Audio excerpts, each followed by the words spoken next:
By the way, here's Jim DeMint, who seems to be learning how to synchronize swim with the former vice president. I don't know where well, clearly he's just using the guy's words. Here he is on CNN on Sunday. This is Jim DeMint of South Carolina. If we had treated the Christmas Day bomber as a terrorist, he would have immediately been interrogated military style rather than given the rights of an American in lawyers. We've probably lost valuable information. It does come down to a decision of whether or not this is an act of war, an act of terror, or just a criminal act. So there's some real implications of the direction that's being taken now. I agree with Senator McCaskill. We need to take the politics out of this. But there's no question that the president has downplayed the risk of terror since he took office. What do you make of that?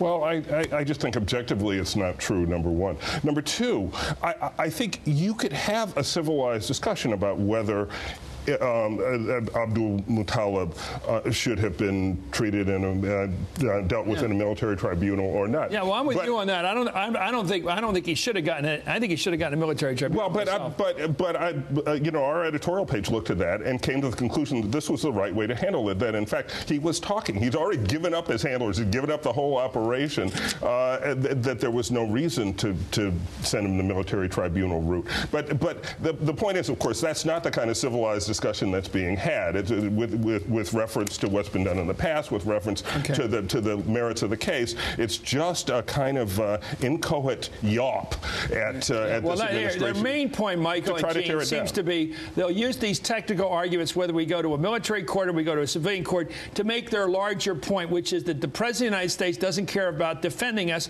who doesn't believe we're under threat from al-Qaeda. And they say he never says the word terror. Well, here he is at his inauguration, beginning his administration. Let's listen to President Obama about a year ago. We will not apologize for our way of life, nor will we waver in its defense.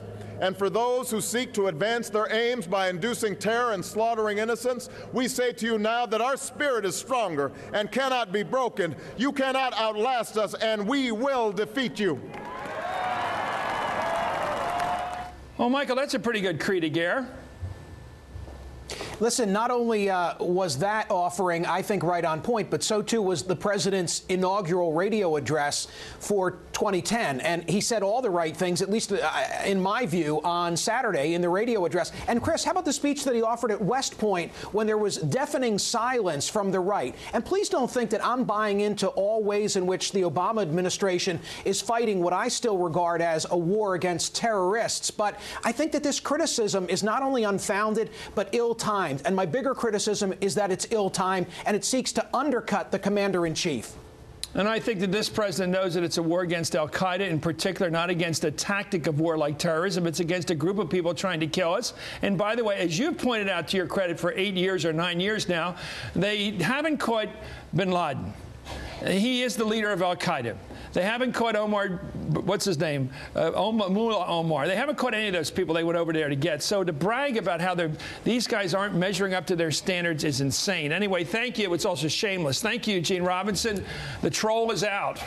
And Michael Smerconi's. Thank you, gentlemen.